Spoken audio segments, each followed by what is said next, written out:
Hello. It's been a little while since I've seen you all, and things have been very, very busy. So I just haven't really had a chance to do a live feed. And basically, we already have a ton of independent media coverage now for the marches for Medicare for All. There's going to be a slight interruption here. Just 1 second.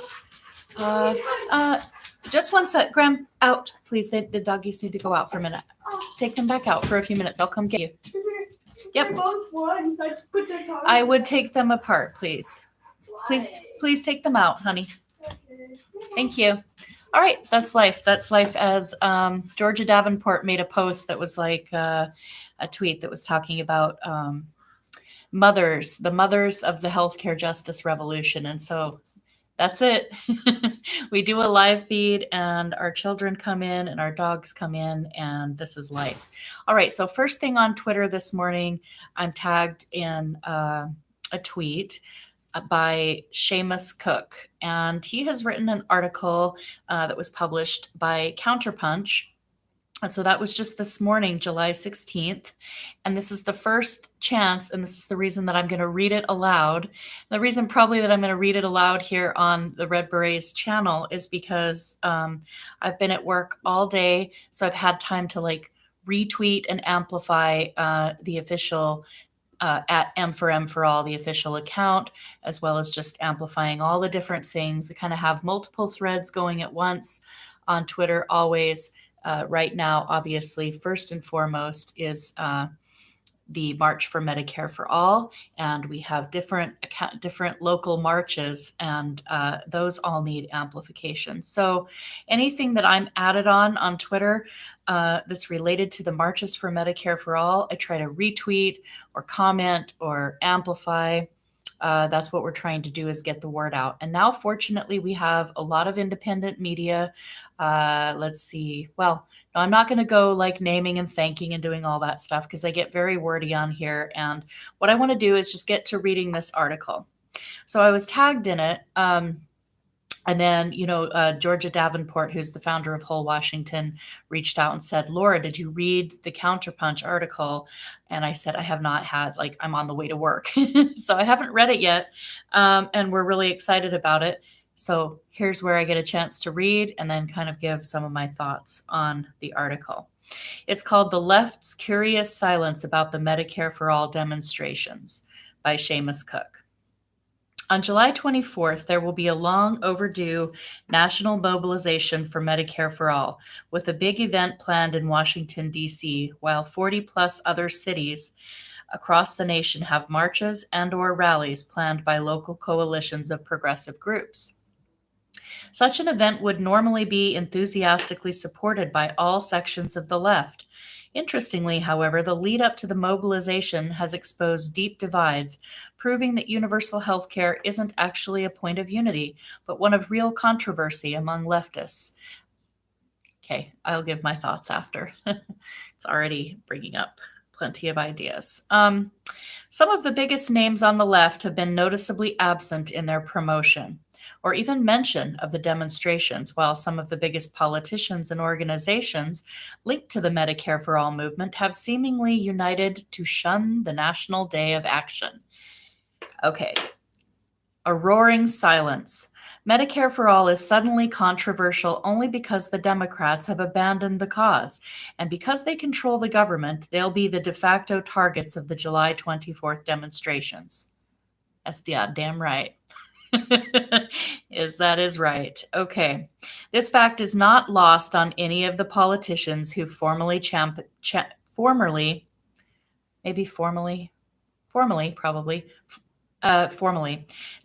Medicare for All, since no politician wants to be in the crosshairs of a powerful demand. Democrat animosity towards the march quickly trickled down to the left-leaning groups inside the Democrats' big tent, whose passion for Medicare for All has been handcuffed. Some leaders of these groups are certainly aware that their silence is a condition for them to have continued it is a condition for them. Oh my gosh, I can't read today. It's just been too much. Is a condition for them to have continued influence among the Democrats. See, Bingo. This is really good. Thank you. Equally quiet are nearly all of the 100 plus Democratic politicians who've co sponsored the Congressional Medicare for All bill, who've been gift wrapped a platform to promote their legislation, but have declined to speak at the event or even tweet about its existence. Many left leaning groups celebrated the House Democrats after they revealed their new Medicare for All legislation, replete with 100 plus co-signers. The bill is good, but nobody believes that it stands any chance of passing without a massive pressure campaign, which is exactly what marches and rallies are designed to help achieve. Changing priorities and watered down demands. The Democrats' silence about the march, including Bernie Sanders and AOC, betrays a lack of seriousness about passing Medicare for All legislation. Democrats appear content with the legislation remaining an abstract symbol that they rewrite and re-celebrate every new Congress, but never actually vote on. The ineffectual legislation, however, is very effective at keeping left-leaning groups attached to the Democratic Party. The carrot of Medicare for All is perpetually dangled, but always out of reach. I really love this article. Okay. For those good faith organizers who'd like to use the bill's existence for an opportunity to organize around Medicare for All, the obvious first step would be participating in actions like July 24th to pressure politicians to take action. Real pressure can actually be applied because Medicare for All was already wildly popular pre-pandemic, but is certainly now the most popular solution to the current healthcare crisis. The pandemic exposed deep rot in the U.S. healthcare system while pounding the final nail in moribund Obamacare, pushing politicians to take some action to mitigate the disaster. While such a historic opportunity presents itself for an already popular demand, you don't abandon the issue to instead seek breadcrumbs, but this is exactly what's happening. The Democratic Party is exerting its influence on left-adjacent groups, proving once again that the Democrats are the graveyard of social movements. Leftist gatekeepers. I'm really going to like this section, I can tell you. The Democratic Socialists of America, DSA, expressed perhaps the loudest silence about July 24th. It's true that a couple of local DSA chapters have decided to join the mobilizations. Shout out to Seattle DSA, Tacoma DSA, and I think Snohomish DSA, probably Olympia DSA. That's just here locally for me. Yes, but the silence from the DSA has been the most deafening silence national. It's true that a couple of chapters, okay. So he's named like Seattle, Portland, and Chicago. But national DSA has been totally silent. The DSA website and social media accounts have much to say about Medicare for All, but nothing to say about the National Day of Action. The inaction poses a serious question for DSA. Will it become simply a lobby group attached to the Democratic Party? So many thoughts right now. Or will it become a socialist organization that represents and actively fights for the working class? Currently, DSA is drifting towards lobby group. The upcoming DSA convention will consider a resolution that asks DSA to dedicate $10,000 for nationwide Medicare for All campaign. With such a puny investment, DSA may be better off simply donating the money to a community healthcare clinic, since $10,000 for a nationwide campaign guarantees that no real campaign will manifest. Within DSA, Medicare for All is very likely the most popular issue among the membership. Equally bad is the group Healthcare Now, which is singularly focused on winning Medicare for All. Astonishingly, the podcast for Healthcare Now released an episode on June 28th titled, "Do Marches and Rallies Really Work?" without mentioning the upcoming march. While much of the episode was dedicated to downplaying the effectiveness of marches and rallies. Then on July 12th, a new episode was released promoting a week of action to lower the age of Medicare by calling your senator, again with zero mention of July 24th. Finally, there is the small yet powerful how do you say that? Coterie of leftist writers, podcasters, and YouTubers who have mostly shunned the event. Barely a tweet has been donated to the cause of July 24th. And I would know because I'm on Twitter a lot. Barely a tweet. Actually, Healthcare Now devoted quite a few tweets to telling us why we just disagree on strategy. There was really quite an engaged Twitter debate, but again, I said I'd save my commentary for the end. But I'm glad that this article is mentioning very directly Healthcare Now because they've had perhaps the most, to their credit, they engaged, but they were asked, by quite a few very, very serious, long-term organizers. Please, all you need to do is give a tweet of support or be listed as an event sponsor, a partner. You don't have to actually do very much. Just your name or adding your partnership would mean a great deal. And this was, between Georgia Davenport, myself, and many other people engaging.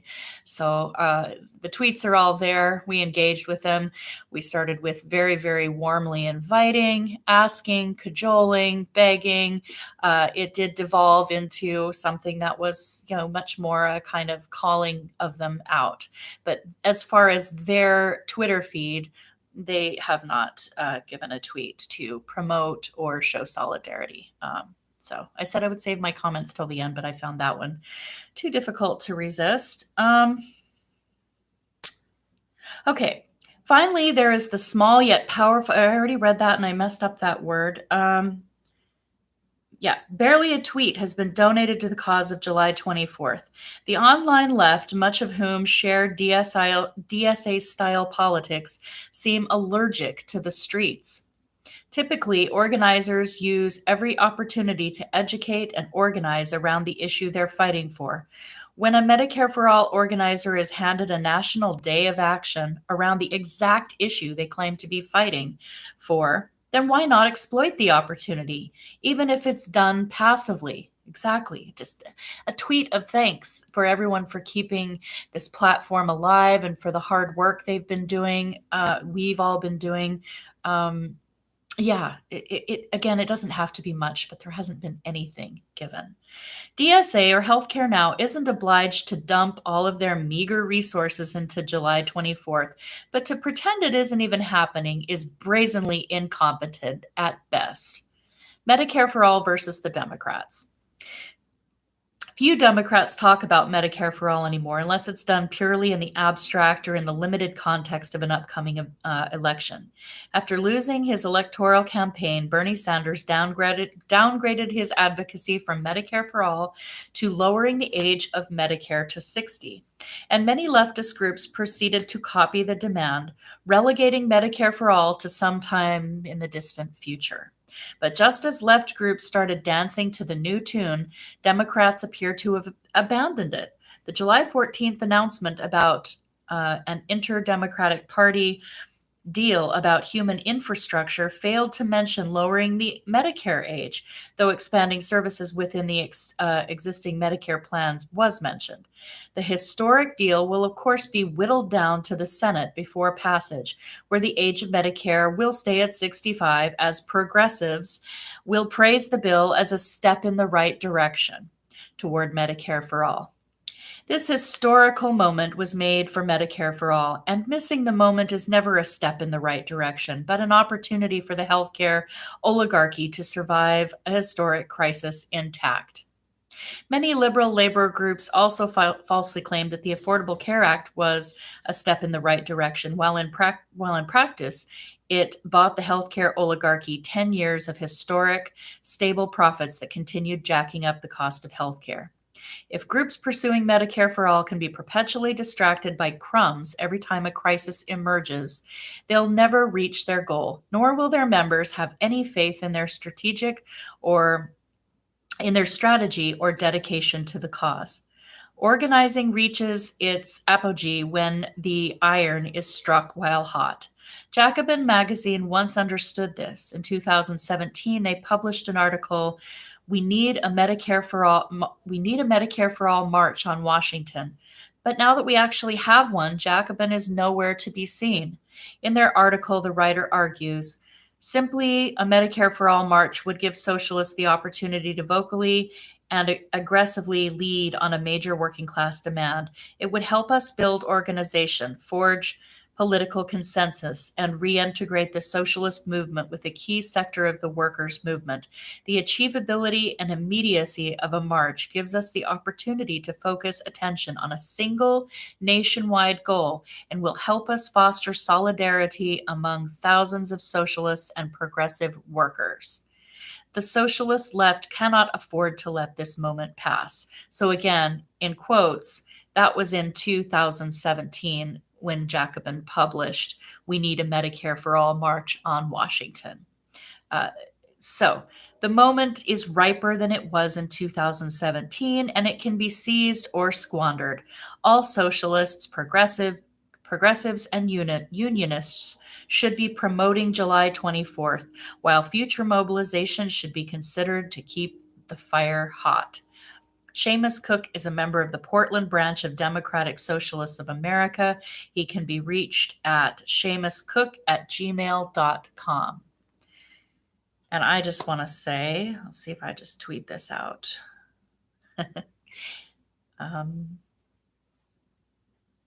Just did a YouTube live feed reading this amazing, sorry, you got to bear with me here, people, article on the silence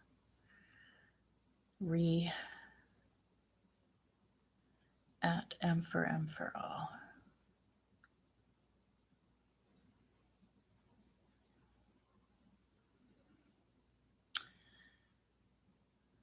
Okay. See, oh no, I'm not going to put that.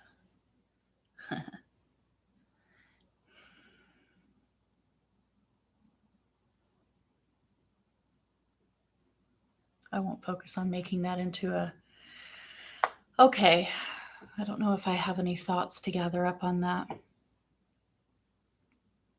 Nothing I'm going to announce on this live YouTube show. Suffice it to say that we're going to spend the next week placing some public pressure on holdout orgs. And so I said I wasn't going to say anything. I'm going to say something. It's, I think a lot of people maybe are shocked that some people are, some people are not. Because after Force the Vote, it became very, very clear that the Progressive Caucus is not going to stand with the grassroots.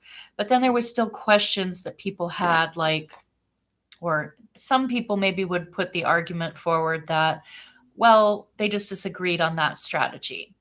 Those of us that were understanding that the only way to foist Medicare for all into and onto the national platform in a Joe Biden presidency would have been to force the vote. I don't understand how there's any way to debate that. Nevertheless, Force the Vote came and went. All major healthcare organizations shunned that effort. I will say, because there are still some people who think that, we're not doing state level efforts. Whole Washington can kind of do its own thing over in Washington state. We're demanding national improved Medicare for all. Yes, we are. And that's what Red Berets and Whole Washington have been doing for quite some time now. That's what I've been knitting these hats, craftivism. It's not just knitting for nothing. We've been doing it for ever since the fall of 2017. We did a ton to promote Medicare for all candidates, to connect up, just different. I would tweet in solidarity of all these healthcare orgs, and we did particular organizing, of course, for Bernie Sanders 2020 campaign. We put our heart and soul into that. We put as much effort as humanly possible. At the same time, what's been happening on the local front in Washington state is that for years, Representative Jayapal has been ignoring whole Washington. Now, before, people might have been able to kind of get away with the question. It's a fair question, I think.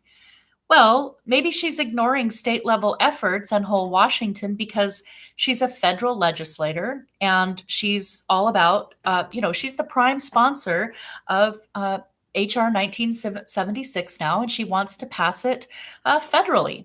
So, state level organizing and bills and initiatives are not her purview. I would argue on that point that healthcare justice is healthcare justice, and it doesn't hurt to give a tweet of solidarity, particularly when you see that organization out lobbying and rather use the word protesting, trying to put public pressure on Representative Kilmer. He was the most recent. We've done barnstorms all throughout. You see, whole Washington, this is the thing that I want everyone to continue to help us get the word out. We're not just state level organizers. We are not just fighting for Washington to have health care. We've actually been boots on the ground organizing for years now to help Rep. Jayapal's legislation. We've done that through organizing barnstorms across the whole state, 11 barnstorms when Rep. Jayapal introduced the bill. I keep wanting to say Bernie's SB 1804, but it's not obvious. 1384, was that it? The first iteration of Jayapal's bill in 2019. We organized barnstorms all across the state.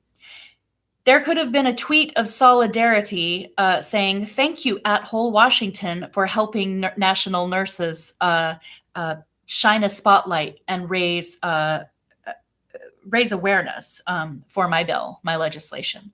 There's never been so much as even that sort of solidarity, even when we are fighting to help try to put pressure to, okay, so let me give you another example. Whole Washington cannot officially endorse candidates, but all of the volunteers of the organization were out, not all, but certainly many of us were out canvassing for Sarah Smith. Sarah Smith ran against Adam Smith. I forget, I think it's Congressional District 9, but I forget which CD it was, but I think that's right. Because Adam Smith was not a co-sponsor of Medicare for All at that time.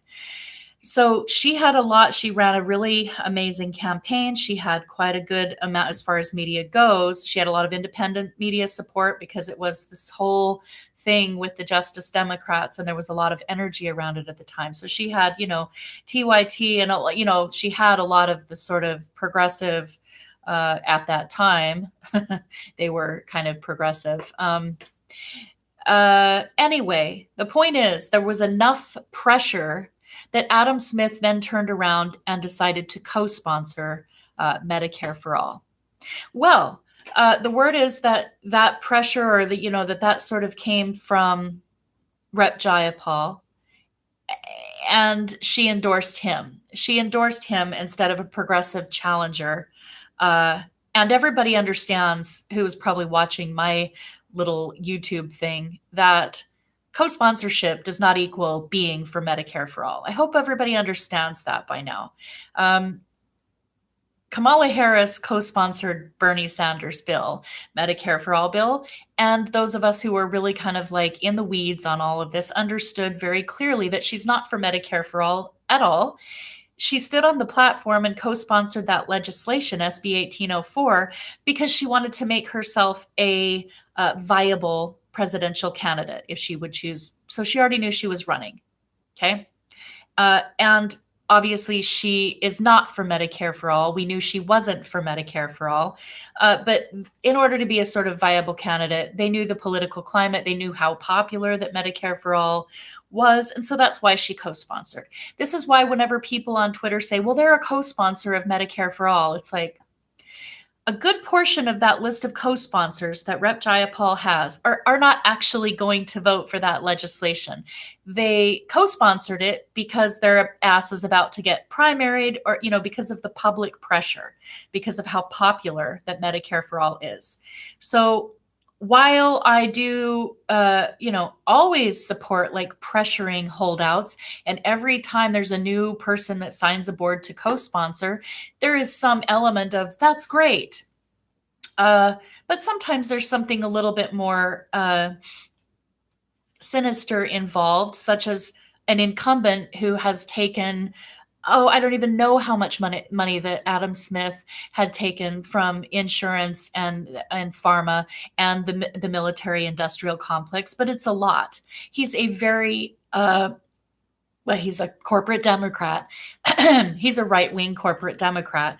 So the fact that he received Rep. Jayapal's endorsement instead of her putting her weight behind a true, uncorrupted progressive, especially when it was this time of the newly formed Justice Democrats, and she was doing really, really, really well. Rep. Jayapal's endorsement probably would have put her over the edge, and then we would have had someone that we could have counted upon to not only vote for Medicare for All if it was brought to the floor, but also like really help push and fight for it, help put pressure on other representatives to come aboard and do it. So that told us a lot about who Rep. Jayapal really is. And now there's this question of like, let me back up. Maybe now people will begin to become aware of what we have been saying for a long time, which I think maybe people wanted to write us off as, well, of course she's just ignoring whole Washington. That's just for state level efforts. You're just organizing for your own state. One, I've just refuted that is not true. We have done a ton of organizing for the national movement, Red Berets separately and also integrated, and whole Washington with all of these barnstorms, and us putting together that coalition outside of Rep. Kilmer's office recently that was filmed by Kenny Ballantyne, who is making a healthcare justice documentary. He'll also be including the marches for Medicare for All. So we've really done a lot to fight on the national front. Whole Washington was at the historic hearings in Washington, D.C., not only rallying support for Rep. Jayapal's bill that was being heard, but also going and visiting the offices of our reps there, like Rep. Kilmer, and pressuring him during those hearings. We need you to co-sponsor. So they were there in Washington, D.C., not just listening to the hearings, but actually doing some pressure campaigning to try to get some holdouts aboard.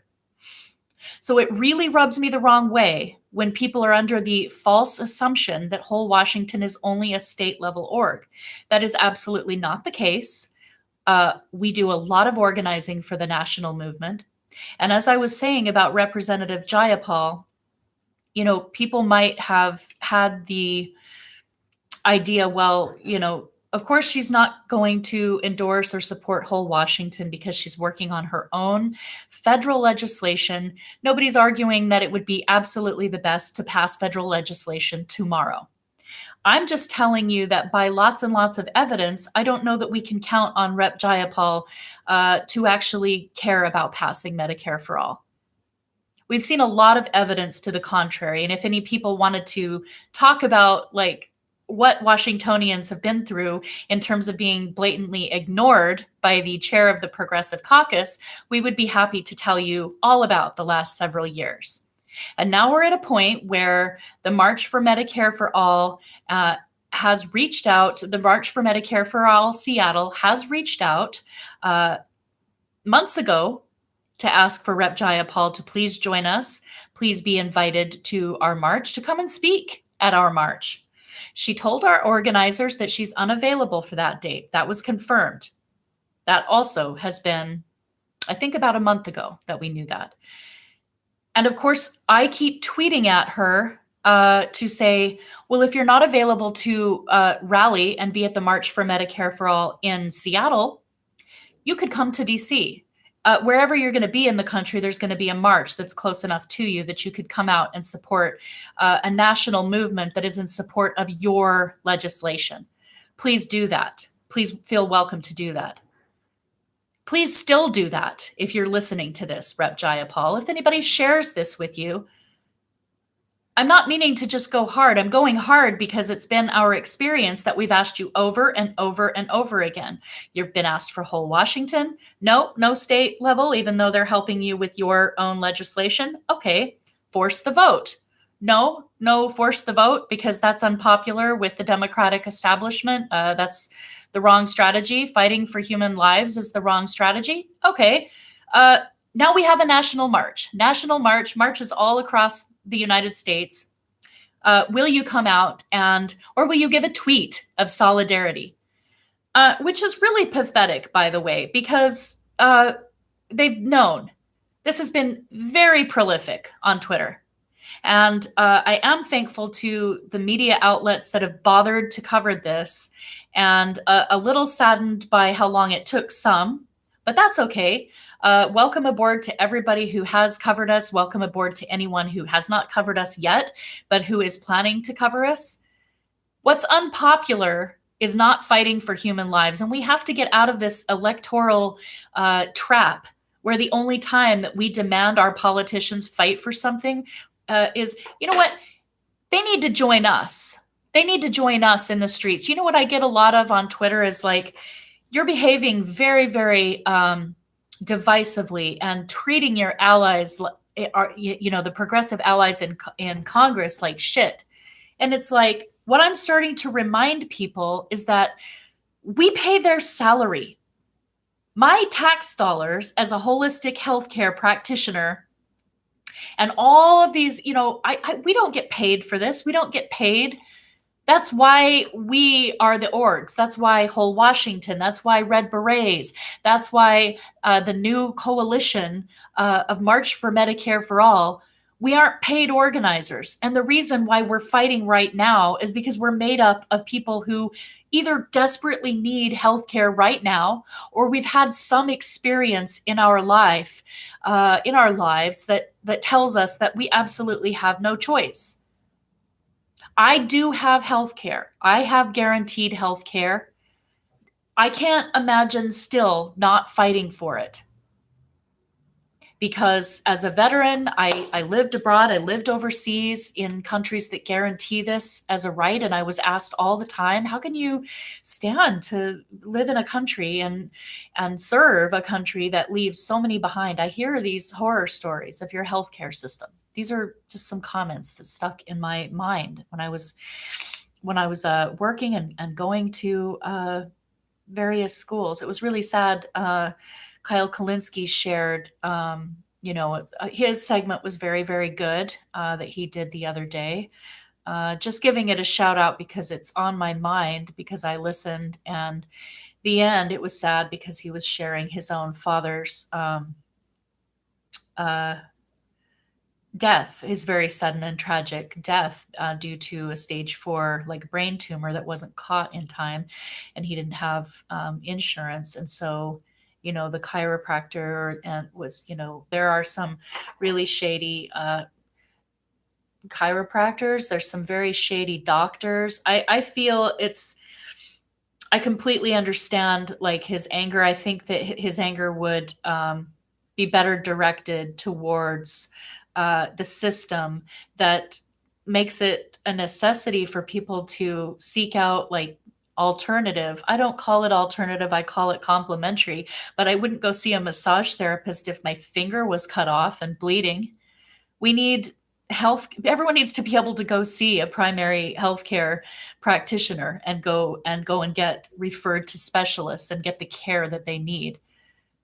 Complementary or alternative care is not a substitute. However, receiving that kind of care does a lot of prevention for long-term illness. So we need an integrated system of medicine where people are getting the right care that they need for that particular condition at that time. It's not supposed to be a default. It's not supposed to be something that you go and see somebody because you can afford a little bit of cash out of pocket, but you can't afford your co-pays and deductibles, so you can't go see. That's horseshit. And it's evil and it's awful. And so you see how you can kind of see how our system is by design, how it divides people up.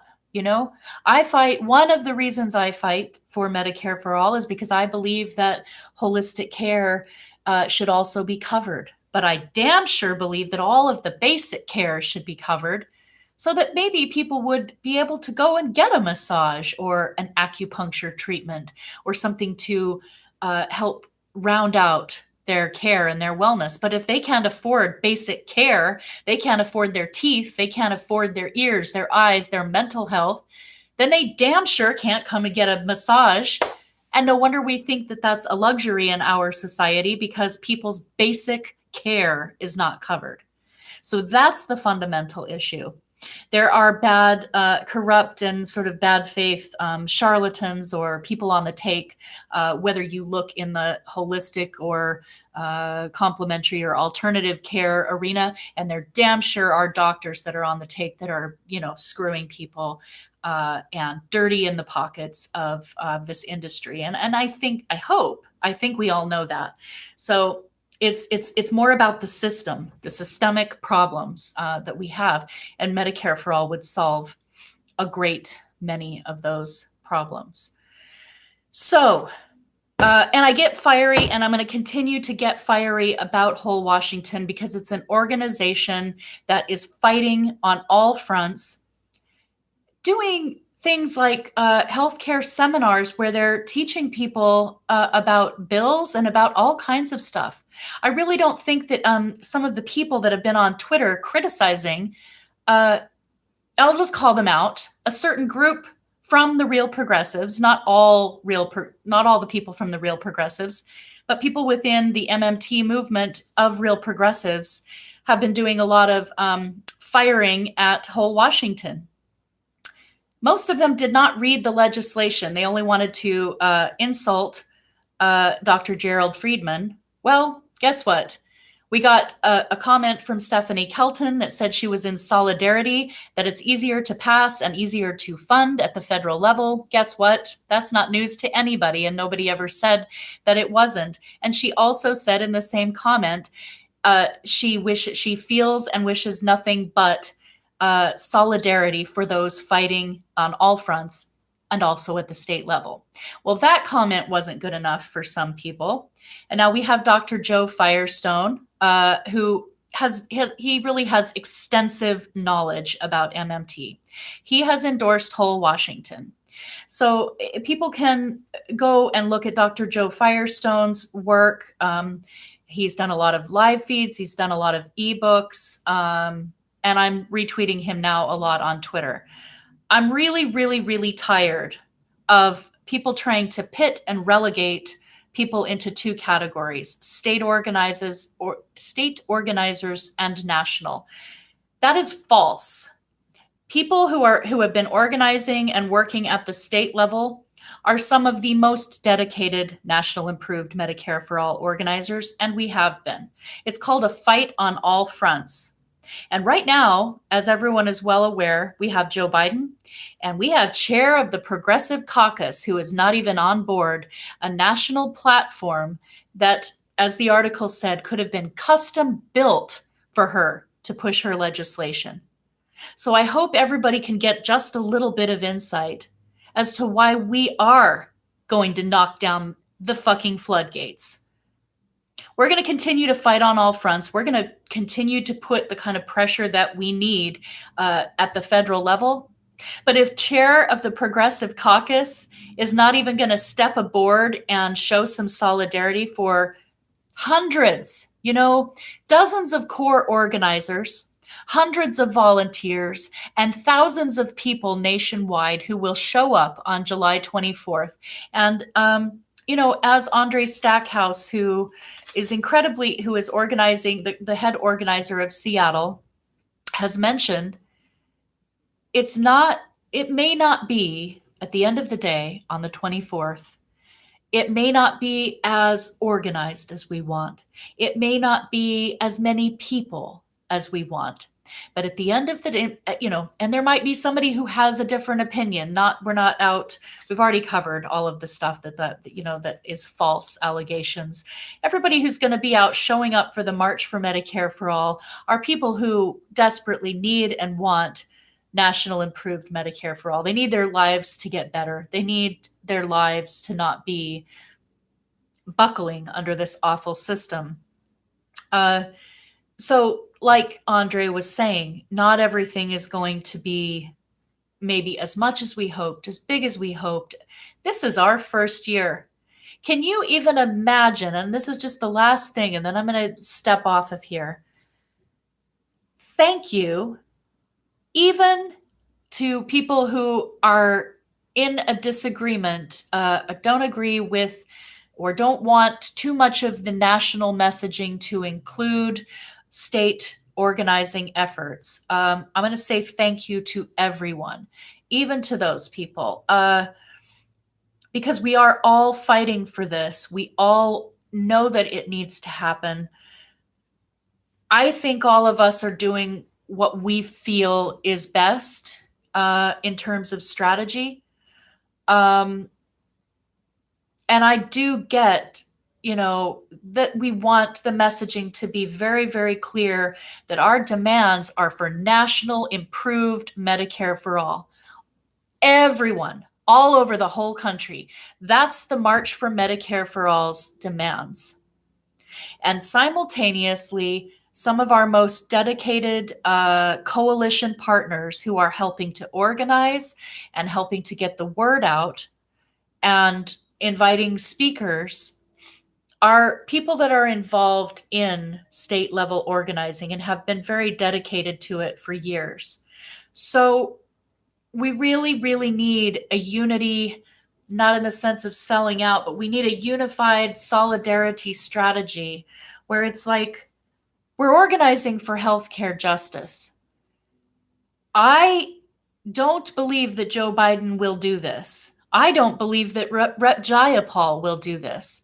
My cynicism is based on years of evidence that she has provided to all of us.